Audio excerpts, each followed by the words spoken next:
안녕하세요. 오늘은 37번 싱글 임플란트 가이드 디자인을 한번 해볼 건데요. 심플한 케이스지만 골질이 좋지 않다든지 개구량이 부족한 경우에는 우리가 힘든 부분이 생길 수 있어서 같이 여러 가지 고려해서 디자인을 해보도록 하겠습니다. 임플란트 스튜디오 선택해 주시고요. 치식은 37번 버추얼 크라운도 같이 선택을 해주시면 되겠습니다. 그 다음 로우 서피스 스캔 불러오시고요. 어퍼 서피스 스캔 불러오시고 CT 데이터 다이콘 파일 불러오시면 되겠습니다.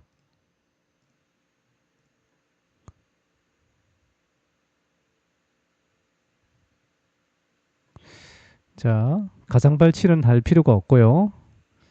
가상 치아를 한번 디자인해 보겠습니다. 37번 설정하시고 가상 치아 들어가시면 기본 생성이 되고요. 우리가 포지셔닝 툴을 이용해서 디자인을 해 보겠습니다. 로테이션 시켜주고요. 대합치 위치를 우측에 디스플레이 옵션에서 확인해서 보면서 디자인해 보시면 되겠습니다. 너무 열심히 디자인할 필요는 없고요. 어느 정도 대합 치아의 그런 위치 관계 위주로 보시면 좋을 것 같습니다. 기본 디자인이 다 되었으면 설측의 사이즈 조금 더 설정해 주시고요. 끝나셨으면 교환면 쪽에서 형태 확인 후 그 다음 단계로 넘어가겠습니다.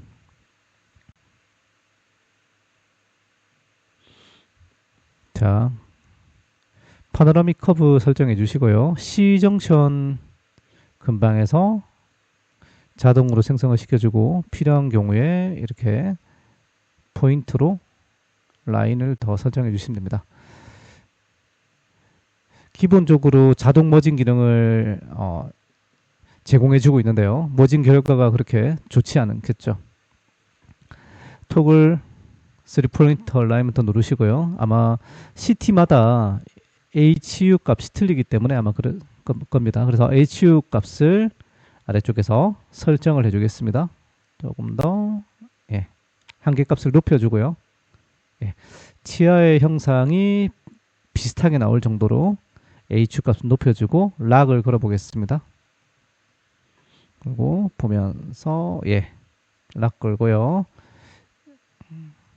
자, 왔다 갔다 하면서 자연치 위주로 깨끗한 이런 끝점들을 표시해서 3포인트로 설정해 주시면 되겠습니다. 머징이 잘 되었네요. 그 다음에 컨포메이션에서 이제 한번 보면서 연조직 라인도 괜찮은지 확인하시고요. 체크. 그 다음에 이제 하치조 신경을 보셔야 되는데 컨트롤 키를 누르시고 휠을 눌러보시면 파노라믹 커브에서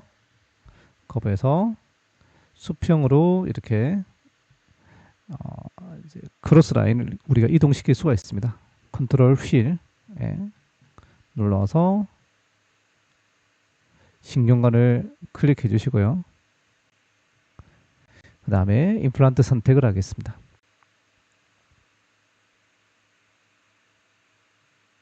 임플란트 선택은 좌측에 이제 치식에 플러스 버튼이 있죠. 플러스 버튼 눌러주시고요. 어떤 임플란트를 선택할지 아마 고민을 하실 건데요. 일단 오늘은 덴티스의 SQ 임플란트를 선택해 보겠습니다. SQ 5510을 선택해 볼게요. 5.5에 10mm. 덴티스 SQ 가이드를 사용할 거면 덴티스 SQ 임플란트를 선택하셔야지 SQ 가이드의 그런 슬리브를 사용하실 수 있습니다.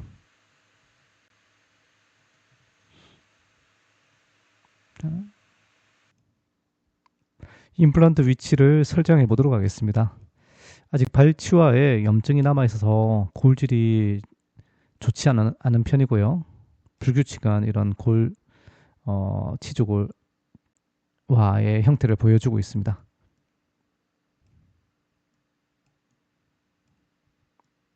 네, 임플란트 위치를 설정했고요. 신경원까지는 거리가 충분하게 보이고 있습니다. 안전마진 설정은 저는 충분하게 해주는 편인데요. 에피칼로는 보통 2.0에서 2.5mm 정도 안전마진을 형성해주고 있고요. 라디알로는 1.5mm 정도 이제 측면적으로 이제 설정을 해주고 있습니다. 필요에 따라서 이 수치를 조정도 가능하시고요. 지금은 굳이 커스텀을 안 해도 될 것 같습니다. 그래서 그냥 기본 세팅 값대로 설정을 해도 거리가 충분하기 때문에 괜찮을 것 같습니다. 그리고 임플란트 위치는 보철적으로 좋은 위치, 본에서도 좋은 위치를 설정을 하시면 되고요. 예, 보철적 위치도 고려해 가면서 설정해 주시면 되겠습니다. SQ 가이드의 경우에 슬리브의 기본 오프셋 값은 9mm로 나와 있습니다.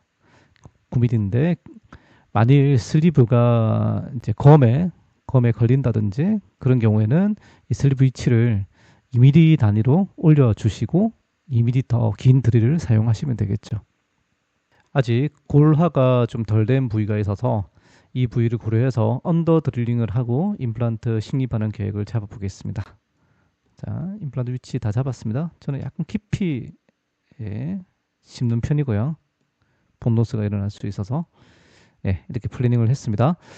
자, 플래닝을 다 했으면 이제 우측에 캡처 버튼을 눌러서 임플란트에 대한 정보를 입력하도록 하겠습니다.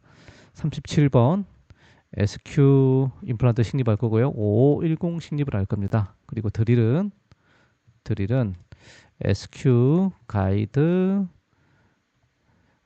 5010까지 드릴링 할 겁니다. 그래서 한 단계 언더 드릴링을 하고 5510 픽처를 식립하는 계획을 잡았습니다. 그래서 캡처했고요. 캡처하면 나중에 이제 우리가 가이드 디자인 다 하고 나면 서지컬 리포트를 이제 보여주거든요. 서지컬 PDF 파일로 리포트를 해줍니다. 거기에 이 자료가 캡처 파일이 포함되어 있을 겁니다. 플래닝을 다 했고 그 다음에 슬리브 위치도 다 정했으면 가이드 디자인 단계로 넘어오겠죠. 자, 삽입하는 방향을 보면서 지금 우리가 눈으로 보고 있는 방향으로 삽입할 거라고 계획을 잡고요. 눈 표시를 누르면 이대로 삽입이 되겠죠. 지금 우리가 보고 있는 방향으로. 그 다음에 우측에 프린터 세팅 값인데 티크니스는 저는 기본적으로 2.3, 슬리브와 모델의 오프셋은 0.065mm, 그 다음 리텐션 어마운트는 0, 슬리브 오프셋은 0.065로 설정하고 있는데 이건 이제 기본적으로 제가 지금 사용하고 있는 덴티스의 제니스 L2라든지 제니스 8K 기준의 값입니다. 그래서 쓰고 있는 프린터나 프린터의 상태에 따라서 이 수치는 좀 다를 수가 있습니다. 그래서 실제 프린팅을 해서 내면 어댑을 봐가면서 이 수치를 설정을 해주시면 되실 것 같습니다. 자, 그렇게 하시고요. 자, 그 다음에 이제 패치를 그려주는데 패치는 지하를 너무 작게 설정하시면 가이드가 수술 시 움직일 수 있겠죠. 그래서 이런 지하 쪽에 펄크룸 라인을 2개 이상 잡아서 예를 들면 자, 이 펄크룸이 1개의 펄크룸이 되고 2개의 펄크룸이 되겠죠. 2개 이상을 이제 포함되도록 이 패치를 그려주시면 실제 구강 내에서 가이드 수술 시 가이드가 이렇게 롤링되는 그런 현상을 줄여줄 수 있겠죠. 자, 설정했고 패치를 수정해 보겠습니다. 패치를 조금 더 이렇게 설정했고요. 자, 가이드 디자인은 이제 기본 디자인은 끝났고요. 이제 여기서 이제 우리가 수술 시에 가이드가 이제 들썩거리는지 이제 들썩거리지 않아야 되겠죠. 그래서 가이드의 안정성을 위해서 아니면 어댑이 괜찮은지 확인하기 위해서 여기 윈도우를 만들 수가 있어요. 그래서 윈도우 버튼 누르시고 중간 부위, 소구치 부위에 윈도우를 만들어서 만들어 주시면 되고요. 만일 제일 뒤쪽에 가이드 너무 좀 뭐 이렇게 두께가 얇다, 깨질 수 있겠다 싶으시면 앞 단계로 가서 슬리브 사이즈를 좀 키워 주셔도 되세요. 자, 어프로브를 누르고요. 이제 서지컬 가이드라든지 플래닝에 대한 그런 찬성 버튼 눌러주시고요. 그 다음 단계로 이제 이 데이터를 우리가 확인할 수 있습니다. 서지컬 리포트 한번 볼까요? 아까 우리가 캡처했던 파일을 확인해서 이렇게 보실 수 있고요. 수술 시 이 PDF 파일을 우리가 보면서 수술하시면 도움이 되시겠죠. 예, 리포트 확인할 수 있고, 자, 드릴링 프로토콜도 예, 확인할 수가 있습니다. 보시면 예, 딘디스 SQ 가이드 예, 오프셋 값 나와 있고요. 자, 이렇게 되면 세이브 투 폴더 눌러서 자, 우리가 했던 폴더에 저장해 주시면 가이드를 확인하실 수 있고 이걸 3D 프린팅으로 출력하시면 되겠죠. 그 다음에 서지컬 리포트도 이렇게 다운로드 할 수가 있습니다. 예, 오늘은 간단하게 37번 가이드 디자인 하나 해봤고요. 이제 하나씩 뭐 전치부나 아니면 시간 되면 풀마우스 같은 하드한 케이스들도 제가 시간 될 때마다 한번 올려보도록 하겠습니다. 수고 많으셨습니다. 봐주셔서 감사합니다.